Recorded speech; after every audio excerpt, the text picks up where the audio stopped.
First இன்றைக்கி நண்டு குழம்பு செய்ய போகிறோம். நண்டு குழம்பு செய்கிறது கிரேவி மாதிரி செய்ய போகிறேன்.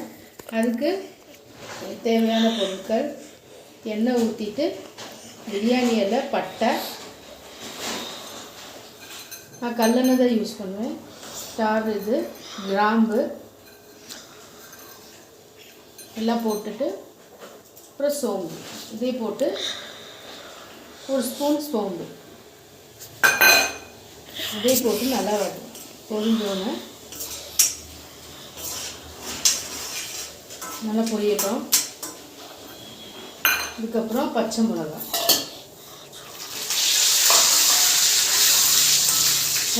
போட்டுக்கணும். அப்புறம் ஏற்கனவே நான் பேஸ்ட் மாதிரி ஒன்று அரைச்சி வச்சுருக்கேன். இதில் தேங்காய், சின்ன வெங்காயம், சீரகம், சோம்பு, கசகசா, அப்புறம் கொஞ்சோண்டு பூண்டு கொஞ்சம் எல்லாம் போட்டு ஒரு பேஸ்ட்டாக அரைச்சி வச்சுருக்கேன்.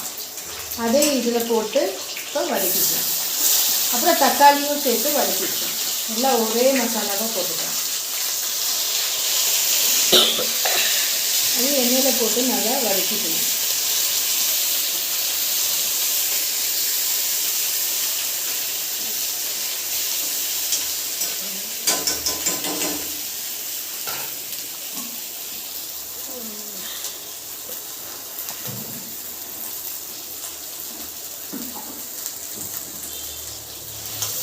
இது மீடியம் ஃப்ளேம் வச்சுட்டு இப்போ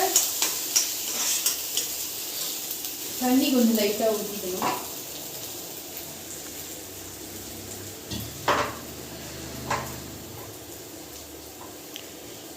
நல்லா தீஞ்சு போகாமல் இருக்க தண்ணி கொஞ்சம் ஊற்றிக்கிட்டு இப்போ இந்த ஸ்டேஜில் ஃபஸ்ட்டு தண்ணி ஊற்றிக்கணும்.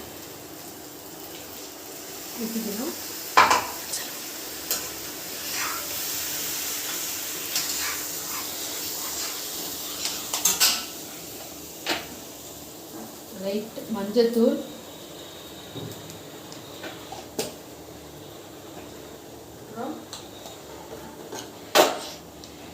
மிளகு, சீரகம், சோம்பு, கசகசா, தேங்காய், அப்புறம் சின்ன வெங்காயம் எல்லாம் போட்டு நல்லா தக்காளி எல்லாம் வதக்கிட்டேன். ஒன்றா போட்டு வதக்கி ஒன்றா எல்லாம் அரைச்சி வதக்கியிருக்கேன். அப்புறம் பச்சை மிளகாய் போட்டு அப்புறம் உங்களுக்கு தேவையான மிளகாய் பொடி போட்டுக்கலாம். அப்புறம் தனியாத்தூள் போட்டுக்கலாம்.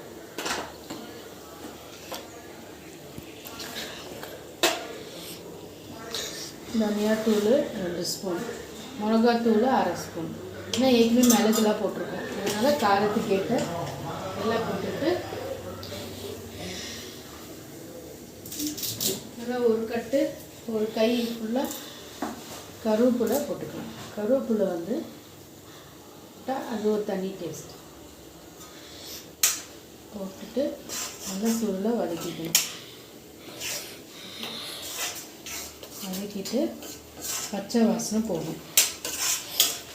அதுக்கப்புறம் நம்ம நண்டை ஆட் பண்ணி ஒரு 10 மினிட்ஸ் கொதிக்க விட்டால் நண்டு குழம்பு ரெடி. ஓகேவா?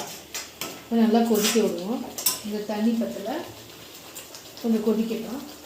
இந்த ஸ்டேஜில் உப்பு லைட்டாக போட்டுக்கணும்.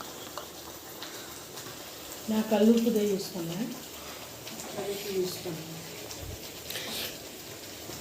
போட்டுட்டு நல்லா கொதிக்கணும்.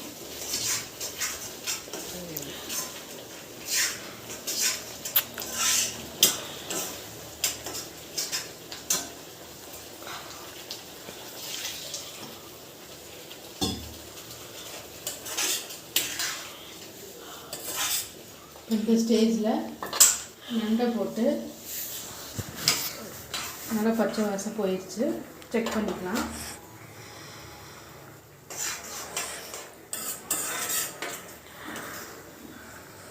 ஓகே,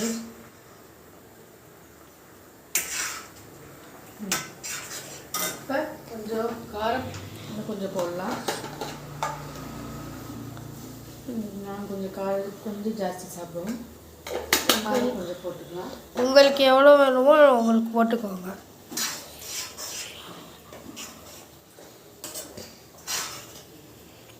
இப்போ இந்த ஸ்டேஜில் நண்டு வச்சுருக்கேன். நண்டை வந்து சேர்த்துடலாம். சேர்த்துட்டு உங்களுக்கு எவ்வளோ கிரேவி வேணுமோ அதுக்கு தகுந்த மாதிரி நம்ம தண்ணி ஊற்றி ஒரு 10 நிமிஷம் கொதிக்க விட்டால் நண்டு குழம்பு. மிளகு வந்து லாஸ்ட்டில் ஆட் பண்ணிக்கலாம், இப்போ வேணாம். உங்களுக்கு வேணும்னா மிளகு லாஸ்ட்டில் ஆட் பண்ணிக்கோங்க. இப்போ நல்லா கொதிக்கட்டும். 10 நிமிஷம் 5 நிமிஷம் போதும் நண்டுக்கு. இப்போ செக் பண்ணிக்கலாம். இப்போ நல்லா சுண்டி இந்த கன்சிஸ்டன்சிக்கு நண்டு குழம்பு வந்துடுச்சு. 10 மினிட்ஸ் கழிச்சு எப்படி வாங்க நண்டு குழம்பு சாப்பிட வரலாம். இன்னும் கொஞ்சம் நீங்கள் எவ்வளோ வேணுமோ, இப்போ நான் இந்த கன்சிஸ்டன்சிக்கு செஞ்சுருக்கேன். இன்னும் கொஞ்சம் ட்ரையாக வேணாலும் நீங்கள் இன்னும் ஒரு 5 நிமிஷம் கொதிக்க விடலாம். எவ்வளோ வேணுமோ இன்னும் ட்ரை ஆகிடும். Okay, thank you.